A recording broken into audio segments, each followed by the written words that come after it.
What if the most profound spiritual secret wasn't some complex ritual, but something you actually already possess?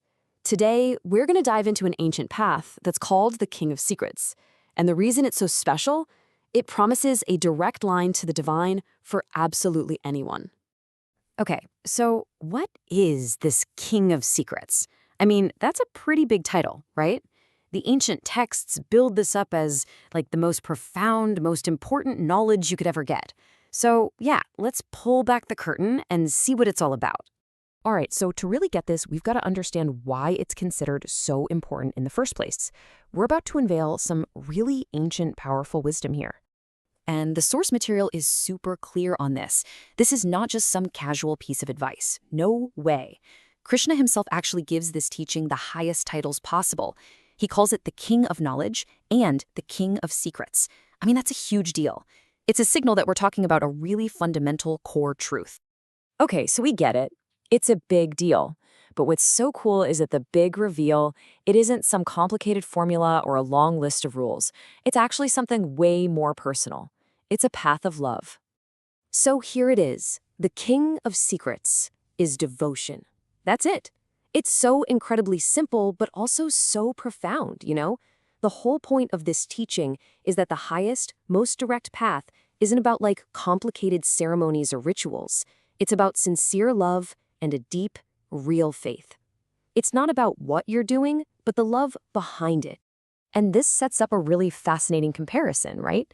You've got what you could call the common path, which is often all about external things, rituals, rules, doing things the right way. But then you have this sovereign path, which is all about your internal state. It's about love and faith. The big takeaway here, it's your sincerity, what's happening inside you that truly matters. And listen to Krishna's own words on this. He says, "I am equal to all beings, but those who worship me with love are in me, and I am in them."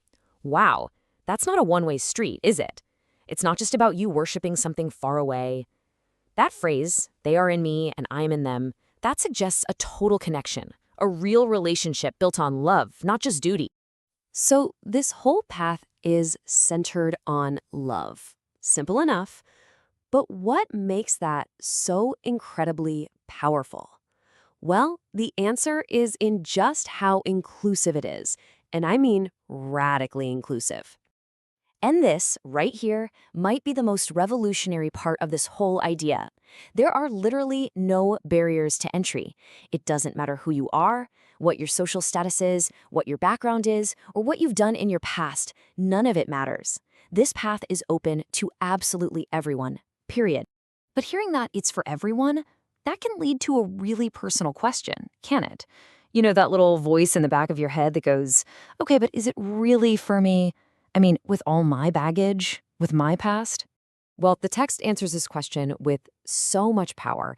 It comes right out and says that even people who are considered sinners, or, people who think of themselves that way, can reach the ultimate goal just through sincere devotion. Your past does not disqualify you. Let me say that again. Your past does not disqualify you. So think of it like this. The journey might start with that feeling of being unworthy. We've all been there. But devotion is the bridge.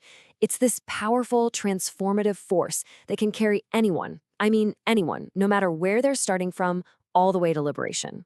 The only thing you need to pay the toll, sincerity. That's it. Okay, so we've dug into this really profound ancient secret. But the big question is, what does this actually mean for us, in our day-to-day lives? Let's break it down into some practical lessons we can actually use. All right, here are the big takeaways.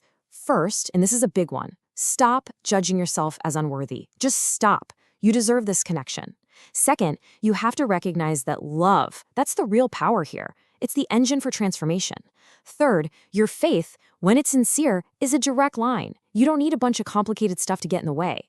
And maybe the most important and hopeful message of all is just, this path is for you. It's open, anyone, and that means you can find this connection through love. So I want to leave you with this final thought. All of this ancient wisdom, it points to one thing. The most powerful tool you could ever have isn't something you have to go out and find or build or earn. It's something you already possess.